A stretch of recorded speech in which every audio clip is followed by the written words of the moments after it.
Hello there and welcome back to my channel. Thanks for joining me. In today's short lesson, I want to introduce you to the concept of losing your market or market losing sequences. Now you may have heard these expressions already in a book or by watching a commentated match or even at a tournament, and you're not completely sure what they mean. So I'm going to give you a simplified approach to understanding what this means. Now, a market losing sequence is a sequence of two rolls, one for yourself followed by one for your opponent, which takes a game from a position in which your opponent would accept a double to a position in which your opponent would refuse a double. So it goes from a double take to a double pass, or from a double take to too good.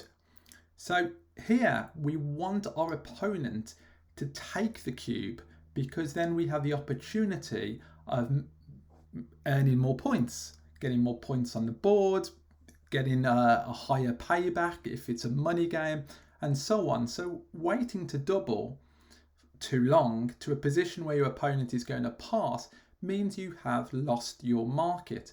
Now, if we think about the winning outcomes, so you can wait too long to double until your position improves to the point where your opponent is just going to pass, and then you would only win 1 point.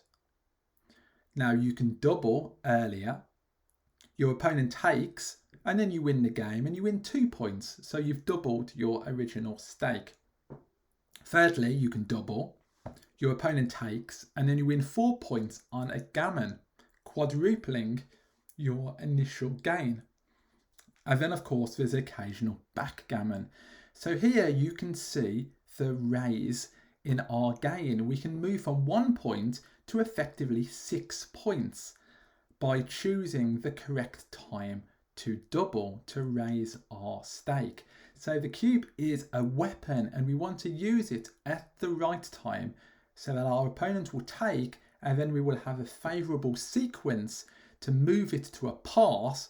Our opponent will regret then taking it, of course, but it will be great for us because we will win more points.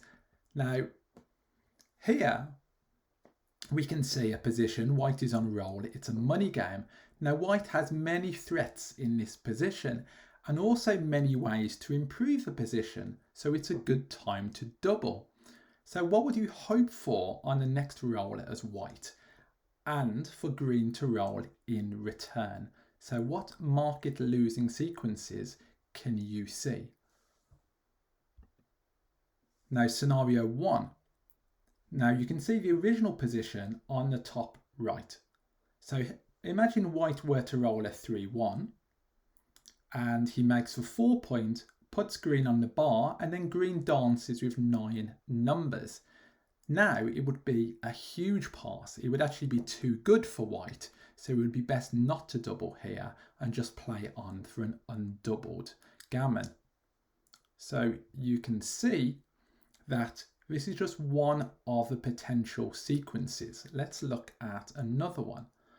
So now white has rolled a 2-1, made the 4 point, put green on the bar, and then green has rolled a 4-2 and entered and made the 9 point. So now it becomes a double pass. So you can see the original position there in the top right, and we can see what happens after that market losing sequence.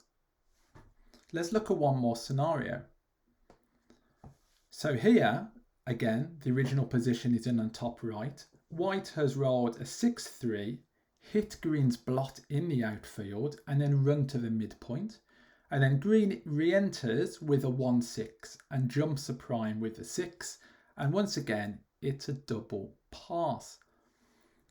So there are many market losing sequences or market losing scenarios. Now, John O'Hagan, the American player, he has a law and he says at normal scores in a match, you should double if you have at least 9 market losers and your other numbers are at least all okay. If you have any anti-jokers, then you will need to deduct them from the total. So one anti-joker, one terrible roll, would mean you would need 10 market losers. But usually a good rule of thumb is 9 rolls out of 36. So 25% of the rolls or sequences will dictate whether you should cube or not. So here, as we can see from the original position, we can consider whether or not we should double.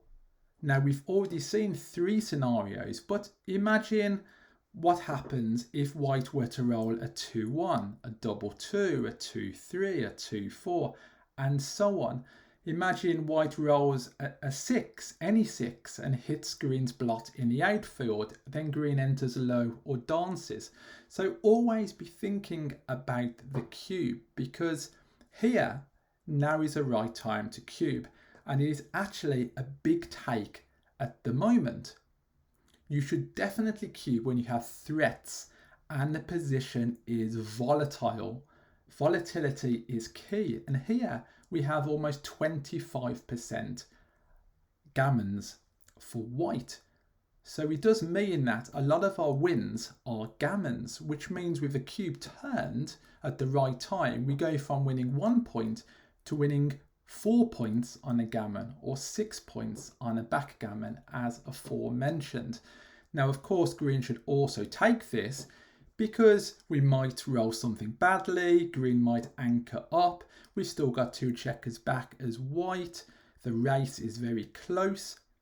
It will be a blunder for green to pass, but also it would be a mistake for white not to double now. Double when you have market losing sequences that are going to vastly improve your position. Double when you have threats and when the position is volatile. Don't wait too long. So now here are 2 positions for you to look at, and then you can decide on the cube action. They are both money games, white is on roll. So think about market losing sequences. Would you double? Would you wait? You can put the comments in the chat, see what you think. I hope you enjoyed this demonstration, this explanation of market losing sequences. The cube is super important when you play, can massively improve your game. So good luck with it over the board. Like and subscribe, and I'll see you next Wednesday for more fun and informative backgammon videos. Thanks for watching and all your support. All the best. Goodbye.